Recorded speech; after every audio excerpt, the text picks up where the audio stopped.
Right, welcome back to Nikki's Nosh, and of course I'm Nikki, and today we're doing another one of the food and bar streets of York, and behind me is Walmgate, which is here, okay? Now, Walmgate, once upon a time, was a very impoverished area. It had one of the poorest housing in York. It used to flood a lot.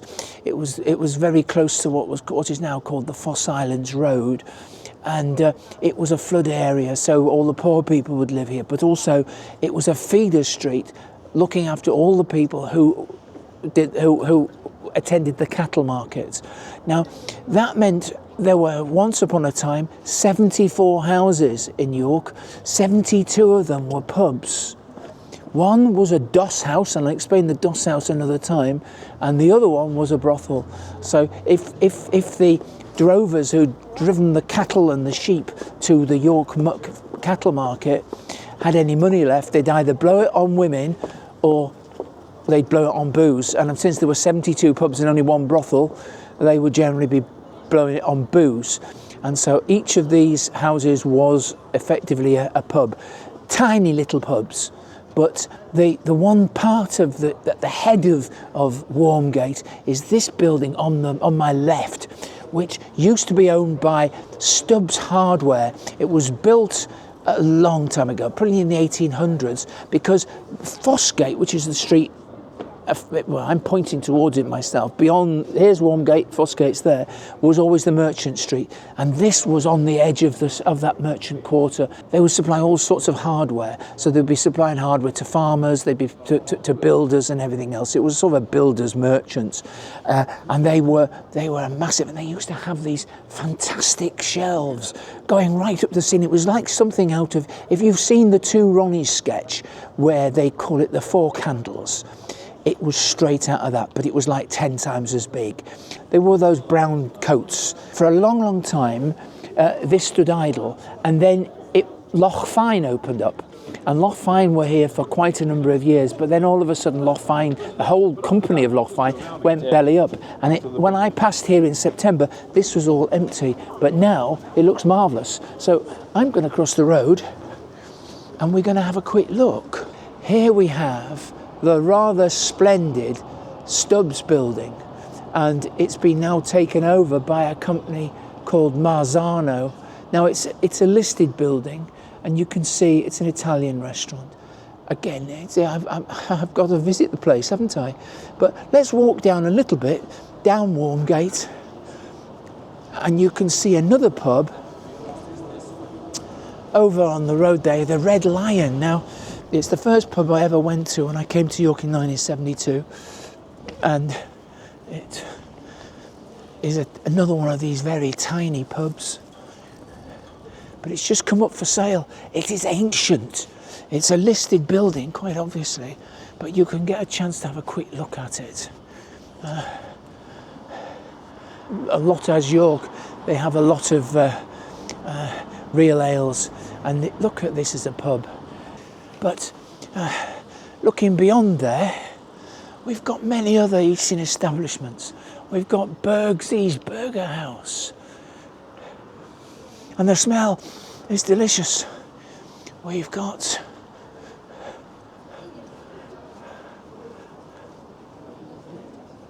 a art workshop. We've got a estate agents.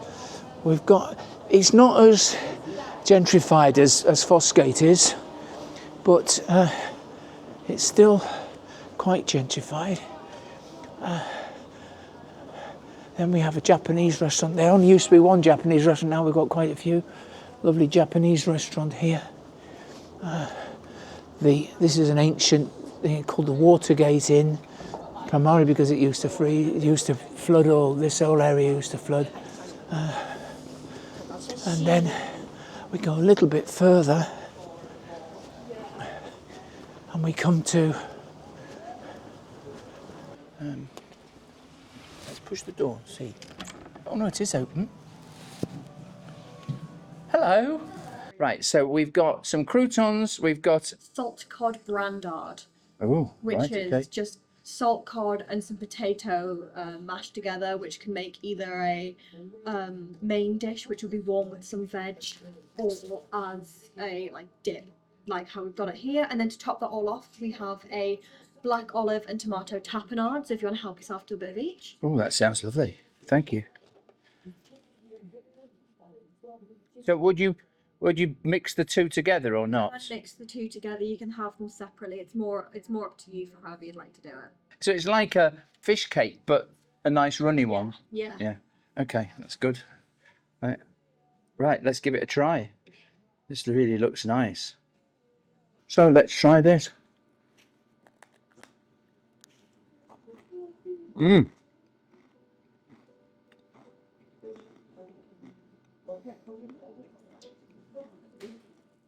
And this is always served cold, is it? No, so it's not always served cold. So in this case, it is. It's just as a canapé, a little bit of a snack. Okay. But then, so on our fixed menu. So this is a black olive and tomato tapenade. Okay. Right, that's lovely. I'm going to eat this now.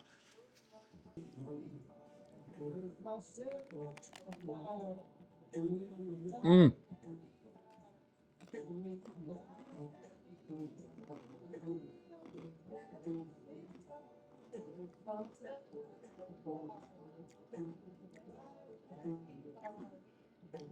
This is really lovely.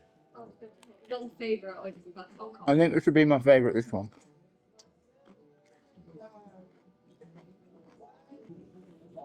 Marvellous. We're at the chopping block on 25 Walmgate, and I've just had these two tapenades. Yeah. And they're gorgeous, absolutely gorgeous. And how would I rate it? Well, on the basis of that food, I'd say it's 5 out of 5. But I mean, I'll have to come here again and have the full dinner experience. And I'm reliably told if I come at lunchtime, it's a reasonable price. And I have got the menu, and I'll flash the menu up now. And there's the menu, which is the lunchtime menu, and also the evening menu. It's owned by Michael Holt, yep, who also owns Melton's, and also who runs the food festival. Right, so there we are. So what we rate this? I mean, the samples were really, really good. They're not representative of the restaurant, but I'm coming back here now. It's a reminder that I've got to come back. The lunchtime menu is going to be what I'm going to be looking at, really, and so I'll come back when they're not busy, midweek, and we'll go from there.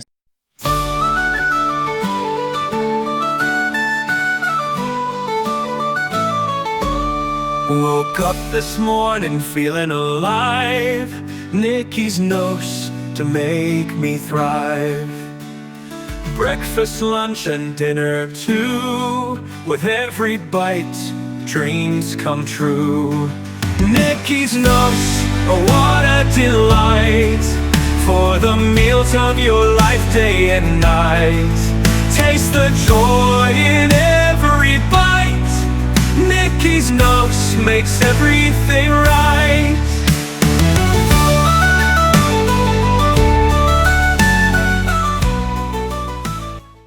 Hiya. What would you suggest? Something that's interesting that's brewed here? I'd probably, well, my favourite one is Coney. Coney. 4.5%. Lovely. IPA. Yes, please. Can I try one of those then, please? Right, here I am in Brew York, and this is a proper review because I've actually got one of their IPAs, which is made here, brewed here in York, and this is called Coney, and it's got very fruity flavours. It's a really lovely, lovely, lovely drink. As part of the trail, I've got some vegetable gyozas. I've got 2 vegetable gyozas. You can see them here, okay? And I like gyozas.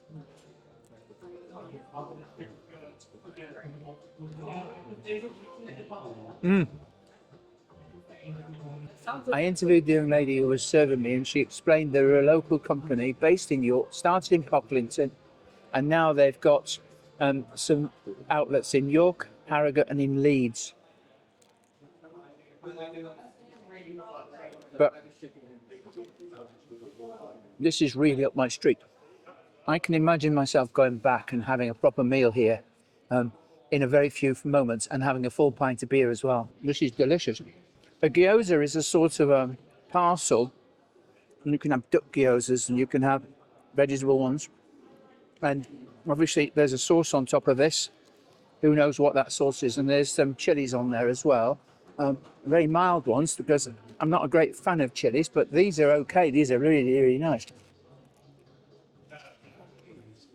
And we'll see. Vegetables. Now, there's only 2 here. Unfortunately, it's made me hungry. And when Nikki gets hungry, she has to eat. I actually haven't had any breakfast today. I came out to look around. I think I'm going to have another meal at Yuzu. This is the Yuzu menu. Right, so there you go, that's the menu.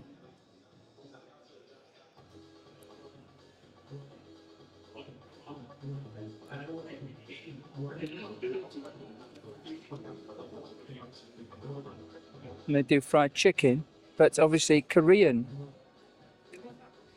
Fries, noodles, and the Yuzu pantry. Right, I'm going to choose something from this menu, and I'm also going to get myself another beer. Paradiso de Cibo, Italian restaurant and pizzeria. Looks very busy. And then we've got El Gaucho. Now, El Gaucho is an Argentinian steakhouse. I've been there once. They didn't have any blooming mustards. Might have improved since then, it was a long time. Then we've got another restaurant, which is called the Cow San. All terribly festive. We keep moving along Walmgate. Now remember, a lot of these houses have been knocked down. We're then Oishi Izakaya, and this is another Japanese restaurant. There are a lot of students in York who are from Japan and from China. Whew. It's a bit dark now and it's a bit late, but we might be able to just catch some of the other places along the route. And there is the little Blondie Bakehouse. The smell in this place is absolutely delicious. People do come in because of the smell in here. Yeah, but they do. Yeah. I mean, the thing is, I hate going into Lush because it's got an awful smell, but this is lovely. And are you baking everything here? Yeah, so our kitchen is just back there. Wow. It's about the same size as this room. That's why it's little. Yeah. And why is it Blondie? The person who runs it blonde? I mean, that is true. Which is the best? It says a brownie or a Blondie sample. Yeah. But what would you suggest? I prefer the lemon drizzle. I love our lemon drizzle. Well, I like lemon drizzle. prefer lemon drizzle to this. So this is the cook, is she? She is blonde, at least. There's a few of us. Yeah. All right. Okay. Oh, so there's not just one of you. It used to be, but no, we've got 4 now. My goodness me, that's incredible. Well, I have to say the smell is delicious in here. Oh, So thank you. yeah, could I have one of those lemon drizzles, please? Oh, I've got half of it. Let's taste it. That is, Good, isn't it? I can understand why you said. Yeah, it's my favourite. Yeah. But Oh, yeah, you do ice drinks as well and things like that. Yeah, we do smoothies, we do milkshakes in the summer. Ice. That cake, I'll be back, but at the same time, thank you ever so much. That is delicious. There, look, there it is, look. I couldn't possibly bake that myself, and it just tastes great. So, 5 out of 5 for that. Thank you very much, and I'll see you again. Further along, we've got an Indian street kitchen. We've got Noodle Lane. We have Tabanco here, and it's another Ambiente. Ambiente used to be owned by a guy called Will, and I used to know him, but this is a tapas bar.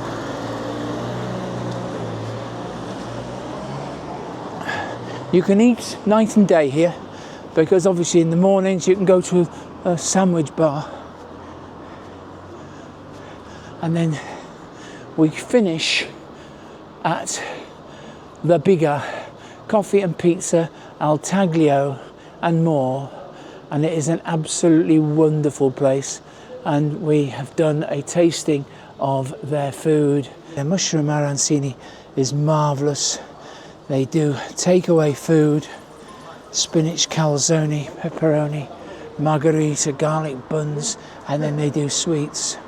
It is a completely incredible place, and the smell coming from here is incredible. You can follow them on Instagram, the Biga Plus. Let's go inside because I'll get my freebie.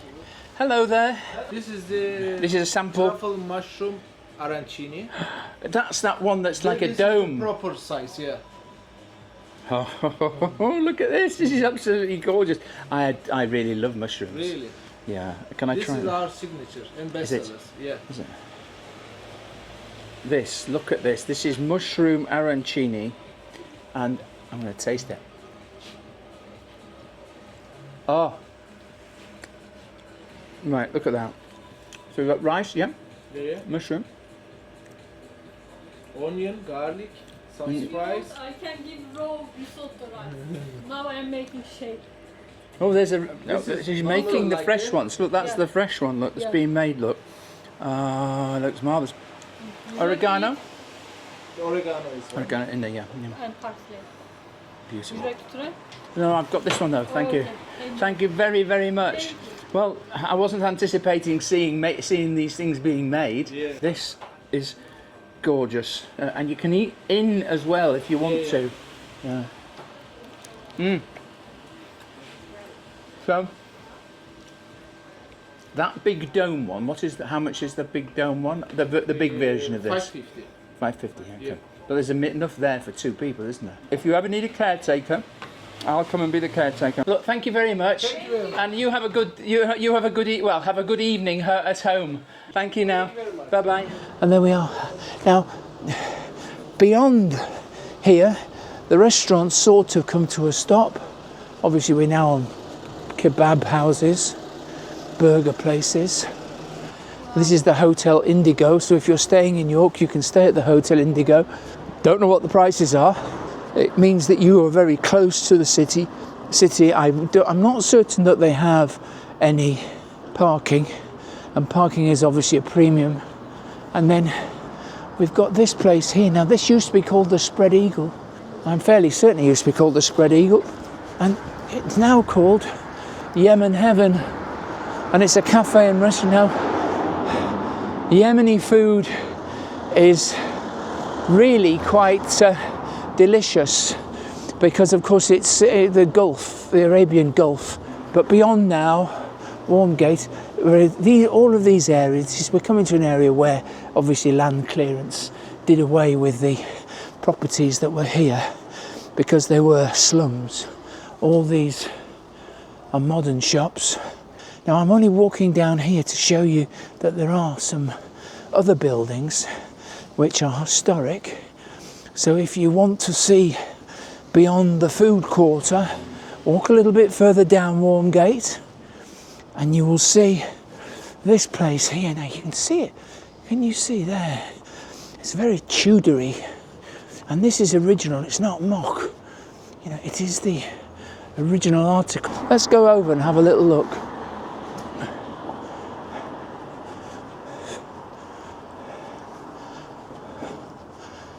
It is called Morrell House, and you can just about see late 14th century timber-framed house of unusual plan, of which there is no known parallel in the city, acquired by the York Conservation Trust in 2004 and restored by them. It's named after John Bowes Morrell, 1873 to 1963, co-founder of the trust, a former sheriff, twice Lord Mayor, honorary freeman of the city, and in fact one of the founders of the University of York.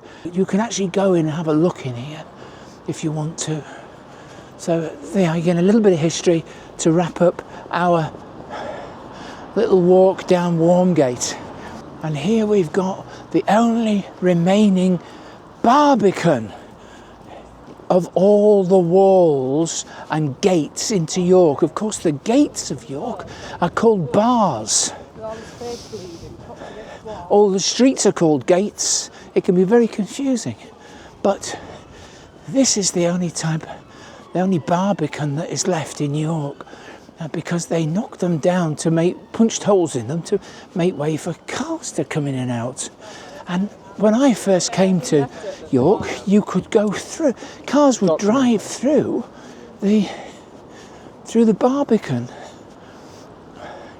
And the Barbican was effectively a way that they could have two, like an airlock, so they could have one gate open and one gate closed. So a cart would come in, they could check people out. If they didn't particularly like them, they could lock them in, but they could also exact tolls on people as well. So they could charge people to come into the city. And at times there was a tariff. But now we've only got the building itself. You can go up and have a little look around, but you can only go on it when it's daytime. It's locked off at night time. But you can work your way up, and you can go quite high up. But we can have a little look down here. And here's the Barbican. Now, as you can see, it's completely solid down there. So they would come in through the gate at the very end. The gate would close. This would be closed. They would check people out like a customs post. And of course, if they didn't particularly like them, or if they were ne'er-do-wells, they might even fire arrows at them, because they could do that. So there you are, we've come to the end of Walmgate. So I hope you've enjoyed our trip down Walmgate, one of the great food and bar streets of York. And I'm standing at Walmgate Bar here. I really would recommend that you come down and have a look at Walmgate Bar. You can get on the walls and you can walk from here back round to other parts of the city, so it's really easy. We've tasted a few beers, we've eaten a bit of food, and so I'm hoping that you really enjoyed it as much as I enjoyed tasting the food and drinking the beer. And so from me, I ask you, if you enjoyed it, please give it a thumbs up to say that you like the video. Please subscribe. If you have, thank you. If you haven't subscribed, please consider doing so. It costs nothing. And I will see you next time. So until then, from me, Nikki, and Nikki's Nosh, cheers, my dears.